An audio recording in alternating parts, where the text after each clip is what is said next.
അസ്സലാമു അലൈക്കും വറഹ്മത്തുള്ളാഹി വബറകാതുഹു.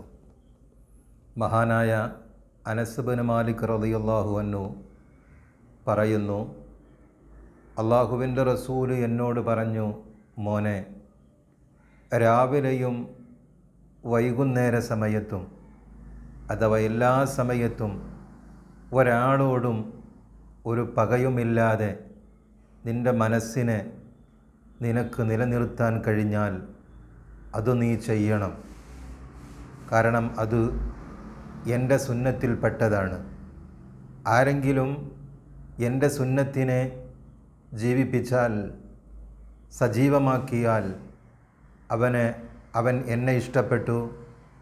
ആരെങ്കിലും എന്നെ ഇഷ്ടപ്പെട്ടാൽ അവൻ എന്നോടൊപ്പം സ്വർഗത്തിലാണ് എന്ന് ഹബീബായ നബി സല്ലല്ലാഹു അലൈഹി വസല്ലമ തങ്ങൾ മഹാനായ അനസ് റളിയല്ലാഹു അൻഹുവിനോട് പറയുകയാണ്.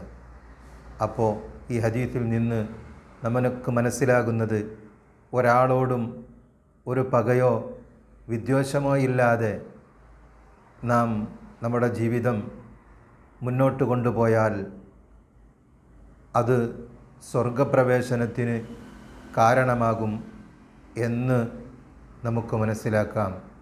അല്ലാഹു സുബ്ഹാനഹു വ തആല നബി സല്ലല്ലാഹു അലൈഹി വസല്ലമ തങ്ങളെ സ്നേഹിക്കുവാനും അവരോടൊപ്പം സ്വർഗത്തിൽ ഒരുമിച്ച് കൂടാൻ നമുക്കും നമ്മോട് ബന്ധപ്പെട്ടവർക്കും അല്ലാഹു തൗഫീഖ് നൽകി അനുഗ്രഹിക്കുമാറാകട്ടെ.